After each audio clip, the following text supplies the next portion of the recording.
ubu sinzongera kuba ngo inzu yanjye irasa nabi, ngo irangi ryaromotse n'iki ngo naraye ku gitanda kiravunika ngo intebe zashaje, kuko ubu namenye ibanga nta rindi ni muri Masaro Interior Design. Hamwe na Masaro Interior Design tubakora intebe nziza zigezweho, ibitanda byiza bidashobora kuvunika nka bya bindi, tubakora decoration mu bukwe, bridal shower, baby shower ndetse na birthday parties. Muri Masaro Interior Design amafaranga waba ufite yose tuguha serivisi yose ukeneye, kuko umukiriya ni umwami. Ku bindi bisobanuro dusure kuri social media zacu zitandukanye. Twitter ni Masaro Interior Design, Instagram ni Masaro Interior Design, Facebook ni Masaro Interior Design. Duhamagare cyangwa se twandikire kuri WhatsApp 0790 65 30 87. Masaro Interior Design, we bring dream homes into realities. Iyi ntambara ndwana nzi neza ko izarangira.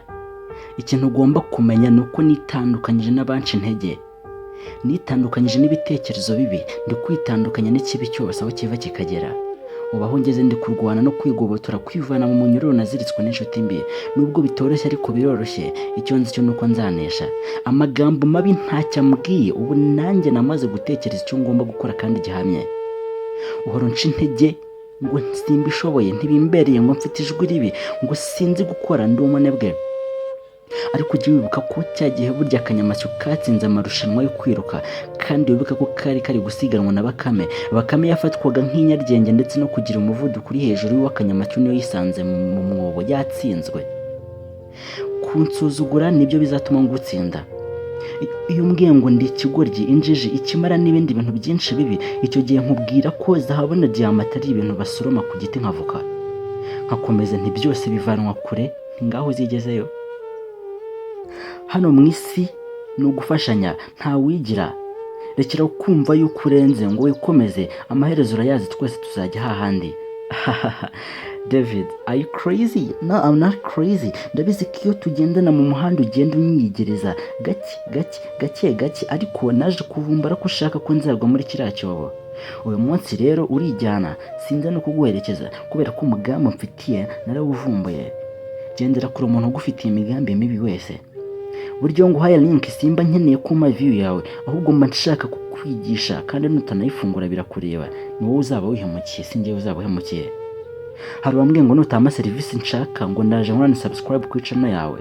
Naramubwiye ngo niyo mwabikora muri 10 nta wanci intege, kuko ubu naramaramaje, naje nje. Uyu munsi nawe witerwa ubwoba n'ibyo ubona kuko bitazashira, ahubwo utangira kubana nabyo, igakubana n'ibyo bintu byose biri kugutera ubwoba nshuti yanjye. Ndabizi neza ko ufite ikintu ku mutima kiri kukubwira ngo bireke. Ufite abanzi benshi bari kukurwanya, ariko baneshe. Kineshe nacyo ukibwira uti igihe wampereye mvamo, singukeneye, simbakeneye, mwaramugaje, waramugaje, wangize umunyantege nke muri byose, reka ngutsinde mvamo. Ubu nabonye urumuri, izuba ryatashye umutima wanjye, yewe mwijima nsohokamo. Ubu urumuri rwantashyemo, nakeye, nanze kuri intego zanjye, kandi ngiye kuzikorera nivuye inyuma. Indoto nahoze ndota kuva kera nshaka kuzikabya, kandi ndabizi neza ko nyuma yo gusiga biriya byose, nyuma yo gusiga ibimbabaza byose, nyuma yo gusiga abanzi banjye, nyuma yo gusiga inshuti mbe, ubu natangiye gutsinda urugamba, kuko naramaramaje, sinzongera guhagarikwa n'ubusa. Uyu munsi n'undi munsi, uyu munsi, ikindi cyumweru, ibindi byumweru byose bizaza, nzakomeza ngira umurava. Ntawe uzanca intege, kuko namaze kumenya icyo nshaka. Ndahumura gutsinda, urahumura intsinzi, turahumura intsinzi. Rwanirira gutsinda mu buzima bwawe.